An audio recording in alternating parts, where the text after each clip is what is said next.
If your child is diagnosed with ADHD and struggling academically, there are some things you can do to help them work through that and perform better. One is to create a routine. Structure is really important for individuals who struggle with ADHD and attention issues. Consistency is the key with ADHD. So having a daily routine for when they're going to get homework done and where, when they do chores or any other activities.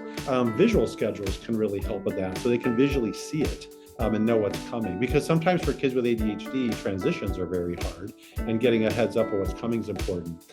Giving them organizational tools, like especially if they're in junior high or high school, using planners, having checklists, timers to help your child stay organized or on task. Like if you're doing homework with them, set a timer with like 10 minutes and say, look, if you can stay on task for 10 minutes, we're going to have like a point system towards rewards if they do that and things like that. It will help them get the work done and build sustained attention.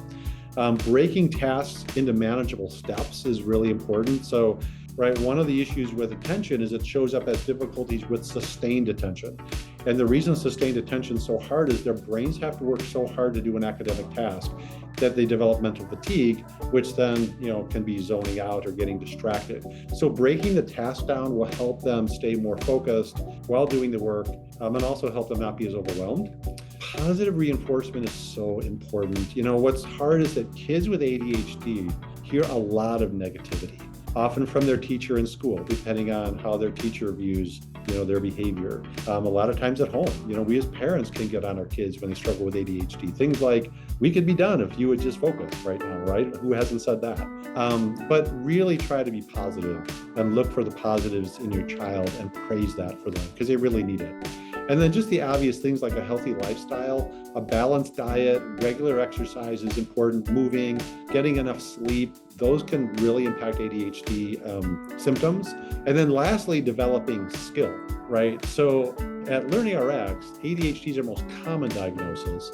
These steps are important. What we're working on then is to figure out, why is your child diagnosed with ADHD and how does it show up? And often that can be things like processing speed is slow, right? And so they're trying to listen to a lecture, and it's so much mental effort to do that because they're not processing quickly that over time they zone out, right? Or it's reading a textbook and the same thing happens. A lot of mental fatigue, often you'll hear oh, it's boring. Well, the truth is they're just getting tired, or they can't tune out distractions. So these are really important steps. And ultimately, though, you want to get to the root cause, which is an area we can really help with.